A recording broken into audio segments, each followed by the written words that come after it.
Olá, que Jesus esteja conosco. Iniciamos agora o programa Espiritismo em Ação. A obra O Evangelho segundo o Espiritismo discorre sobre 3 grandes revelações que tivemos na história da humanidade, com os objetivos de desenvolver a lei de amor entre os homens e consolar os corações. O tema de hoje é as 3 revelações em O Evangelho segundo o Espiritismo. E para conversar conosco, convidamos Douglas Romão, do Centro Espírita Nosso Lar, na cidade de Água Boa, Mato Grosso. Seja bem-vindo, Douglas. Muito obrigado, Larissa. Que Jesus nos ampare, esteja conosco nesse programa e com todos vocês. Douglas, no primeiro capítulo de O Evangelho segundo o Espiritismo, Kardec fala das 3 revelações que existiram na história da humanidade terrena. Quais são elas? A primeira revelação é Moisés, que nos traz a ideia do monoteísmo, nos traz a ideia do amor a Deus sobre todas as coisas, como está escrito no Decálogo. Nos traz a ideia também da justiça. É um espírito que nos ensina a fidelidade a Deus. É a primeira revelação em que a humanidade está acordando para a ideia do monoteísmo, fidelidade a Deus, acordando para as noções de justiça. Posteriormente, nós encontramos a segunda revelação com Jesus. Jesus, ele nos mostra que a verdadeira justiça está aliada com a misericórdia. Nos traz à compreensão um Deus de amor, um Deus de bondade, nos convida à paz, à extinção de qualquer retaliação, quando Ele nos propõe como dever o perdão incondicional, em vez da lei de Talião, que incentivava a reação. Cristo continuou a lei de Deus, não veio destruir o que Moisés estabeleceu como lei divina no Decálogo. Ele acrescentou valores mais sublimes, valores que devemos ainda procurar implantar nos nossos corações. Em seguida, nós temos a doutrina espírita como a terceira revelação. A doutrina espírita vem a esclarecer e expor, ensinar a realidade do plano espiritual, mostrando que não se trata de fenômenos sobrenaturais, mas respeitando leis da natureza, leis do universo. O Espiritismo nos vem a consolar, eliminando do nosso plano mental ideias como sofrimentos eternos, como dores perpétuas. Ele vem a nos mostrar que a evolução se faz gradativamente, através das reencarnações, em busca da felicidade, que é algo atingível. Quando Cristo nos diz, sede perfeitos, como vosso Pai Celestial é perfeito, o Espiritismo esclarece que através das reencarnações e das provas bem vividas e das expiações vividas com resignação, poderemos, de fato, sermos perfeitos. Esta é a terceira revelação, se pudéssemos resumi-la assim em tão pouco tempo. No Evangelho de João, capítulo 14, versículos 15 a 17 e 26, nós temos a seguinte passagem: Se me amais, guardai os meus mandamentos, e eu rogarei ao Pai, e Ele vos dará outro Consolador, para que fique eternamente convosco, o Espírito da Verdade, a quem o mundo não pode receber, porque não o conhece. Douglas, o que significa essa terceira revelação e como é que nós podemos identificar aí o Consolador prometido por Jesus? Patrícia, Larissa, isso é interessante porque no Evangelho de João nós temos Cristo nos dizendo que irá ao Pai, irá pedir ao Pai que nos envie o Consolador. Esse Consolador vai ter a tarefa de fazer que lembremos tudo o que ele nos disse, já antevendo que a humanidade iria deturpar os ensinamentos cristãos, iria colocar capas de vício por sobre a beleza dos ensinamentos cristãos.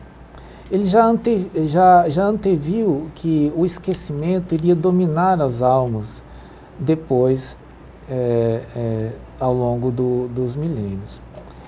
A outra tarefa que Cristo mencionou que seria executada pelo Consolador é a seguinte, que ele irá dizer tudo que eu não disse, de forma que deixou explícito Jesus, nesse momento, que não disse tudo.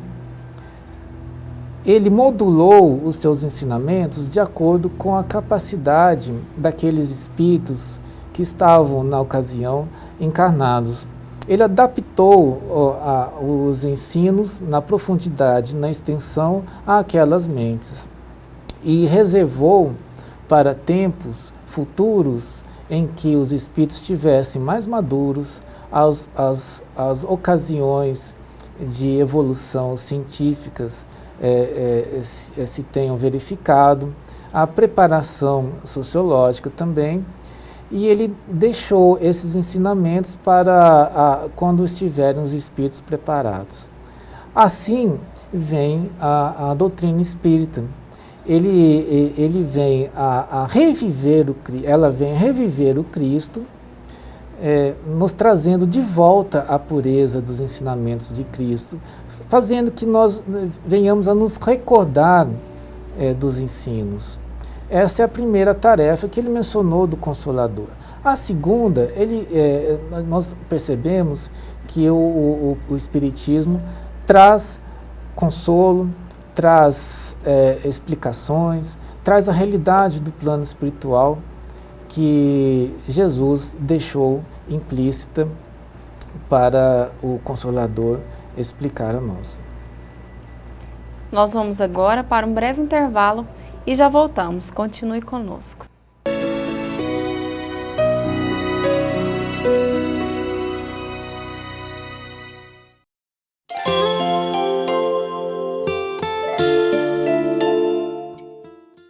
O Espiritismo vem trazer uma nova luz, mostrando que todos nós temos responsabilidade pelos nossos atos, inclusive justificando e esclarecendo que o momento das dores, do sofrimento, não estão vinculados obrigatoriamente à vida de hoje.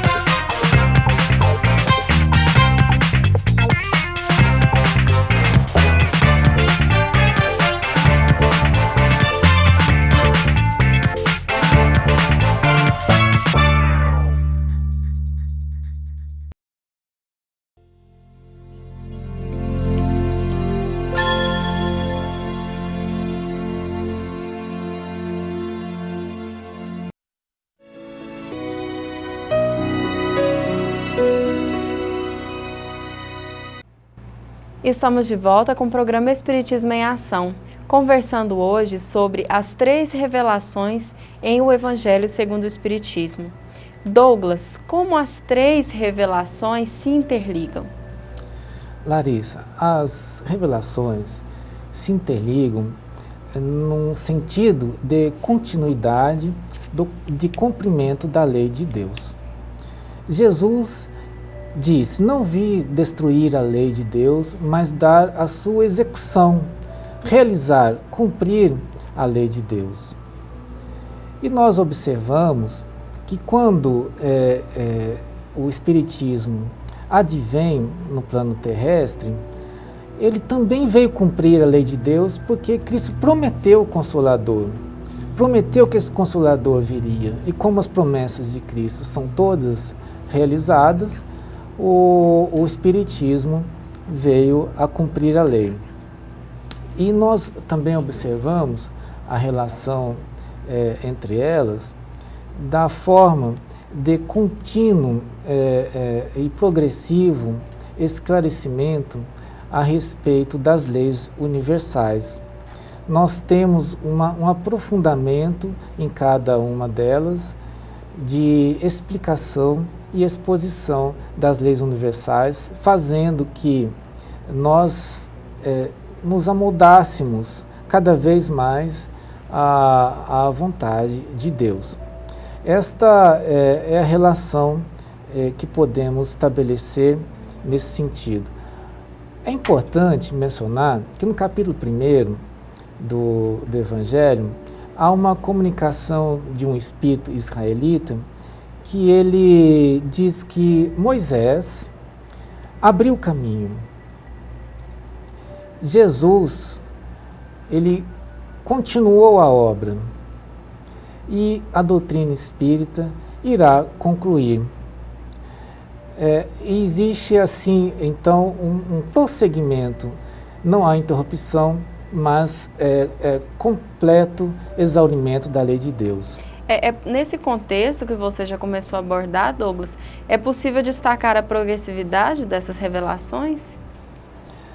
De acordo com a evolução dos espíritos, os ensinamentos vão se estendendo, vão se multiplicando.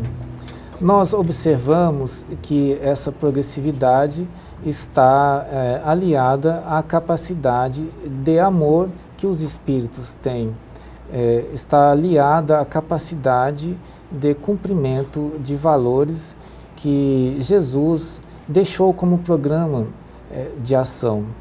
Nós observamos que o Espiritismo ele é uma apresentação dessas leis de forma coletiva. São vários espíritos, em vários pontos, em vários locais, através de vários médios, que nos ensinam carinhosamente, cultivam a nossa educação a respeito dessas leis. E não está o Espiritismo personificado em uma pessoa. Enquanto que Jesus personificou a segunda revelação, Moisés personificou a primeira, a doutrina espírita são diversos, inúmeros tarefeiros prontos para trabalhar para Jesus. Qual a importância do Evangelho segundo o Espiritismo no contexto da obra kardeciana? Larissa, o Evangelho ele é o resultado máximo da doutrina espírita. Ele é aquele ponto para o qual todas as obras convergem e desaguam. Observamos que o Evangelho dá a clareza de que o Espiritismo é presidido pelo Cristo. Tal como é falado no primeiro capítulo do Evangelho, que se diz assim: o Espiritismo é obra do Cristo, que o preside.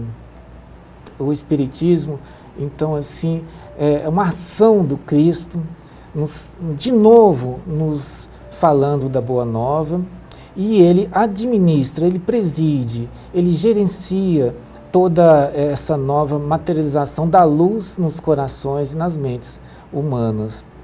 E assim a gente percebe que quando Kardec sintetiza o Evangelho, ele está querendo trazer o Cristo presente como resultado de tudo que na codificação existe.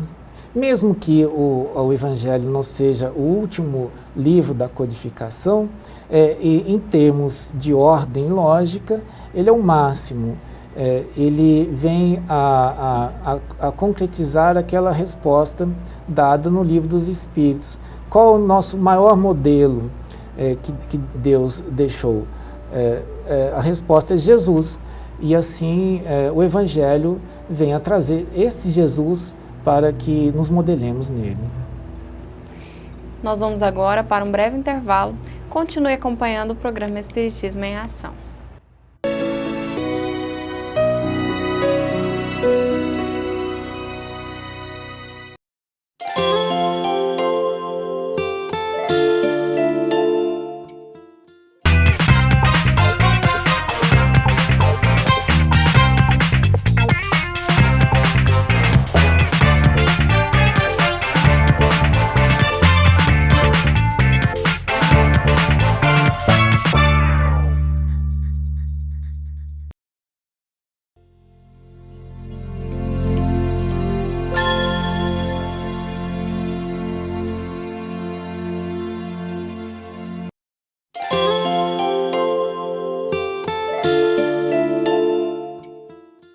O Espiritismo vem trazer uma nova luz, mostrando que todos nós temos responsabilidade pelos nossos atos, inclusive justificando e esclarecendo que o momento das dores, do sofrimento, não estão vinculados obrigatoriamente à vida de hoje.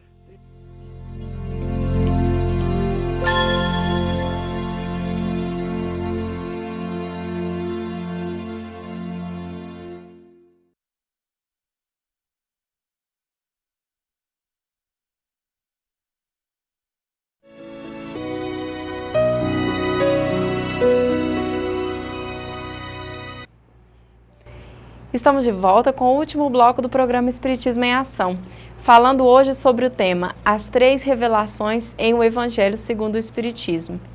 Douglas, em sua opinião, qual o capítulo central do livro O Evangelho segundo o Espiritismo?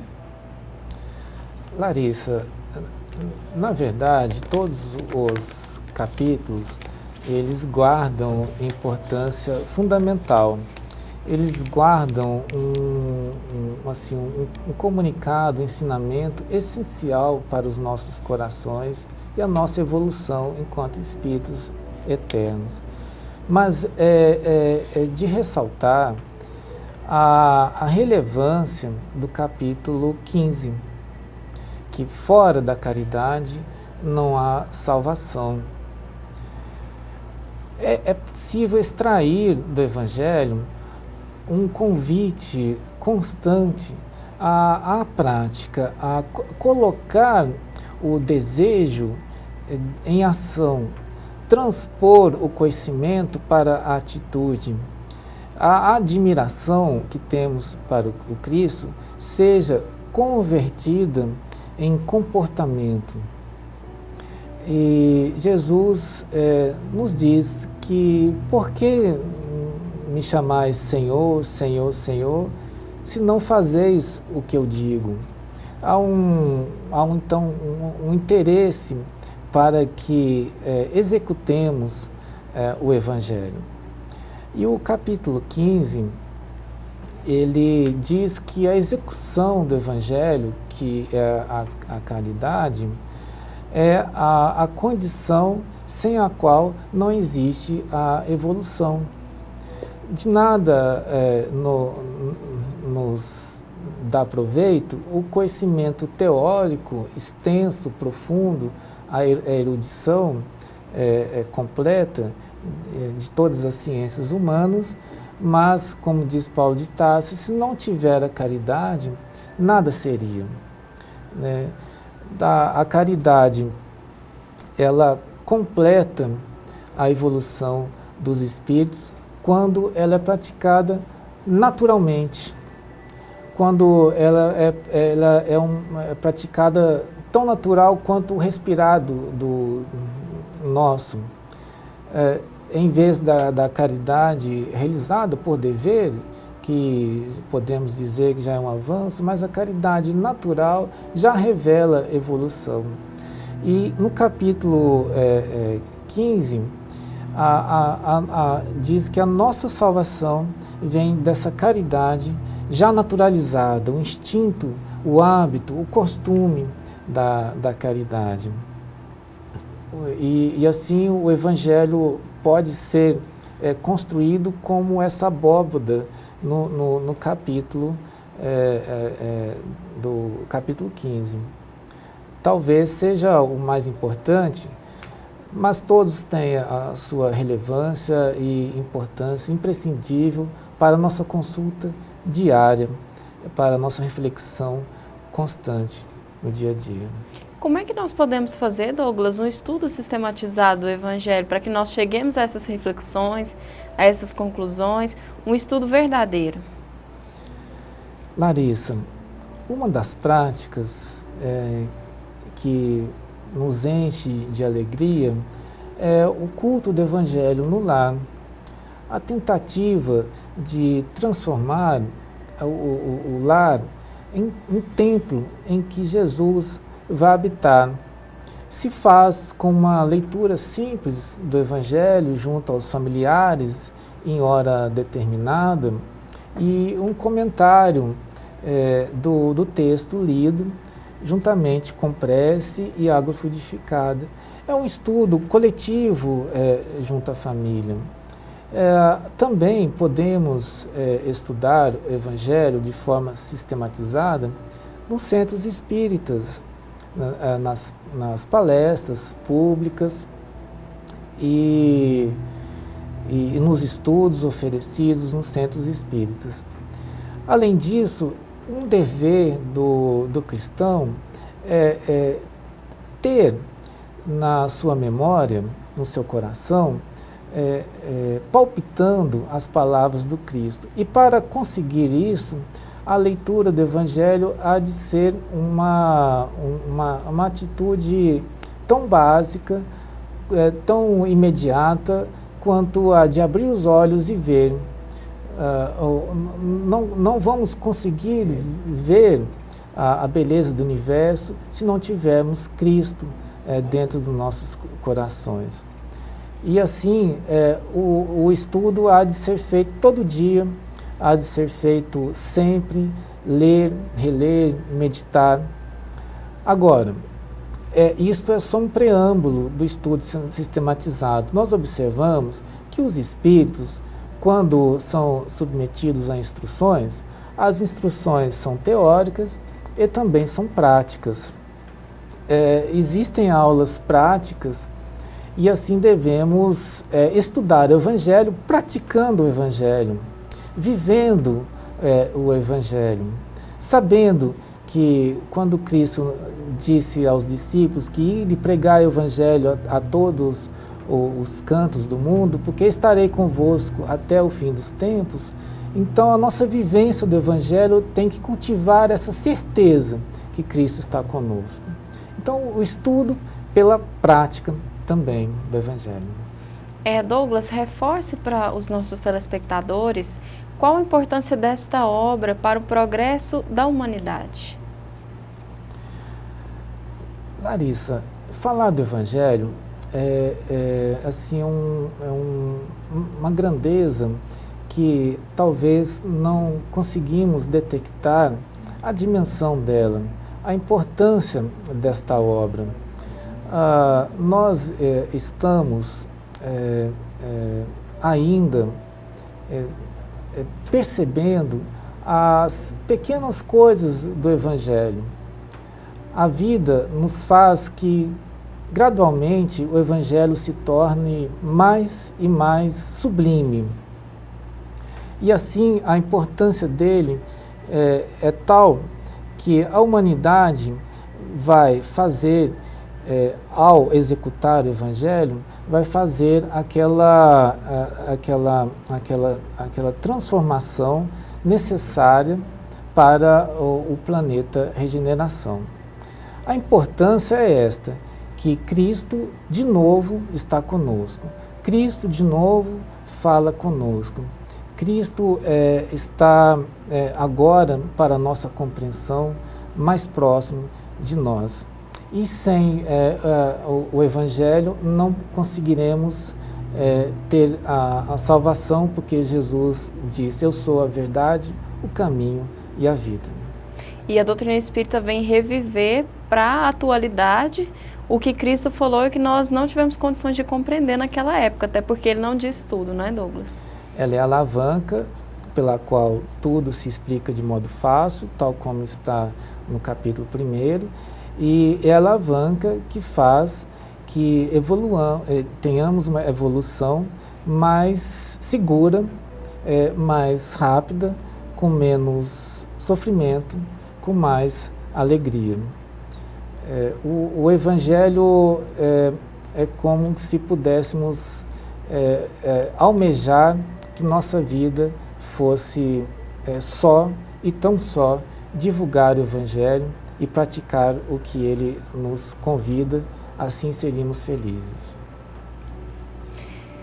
Nós encerramos mais um programa agradecendo a presença do Douglas conosco hoje e a você, telespectador, por ter nos acompanhado. Se você quiser saber mais sobre as atividades da Casa Espírita e participar numa Casa Espírita mais próxima a você, acesse o site www.ocentroespírita.com.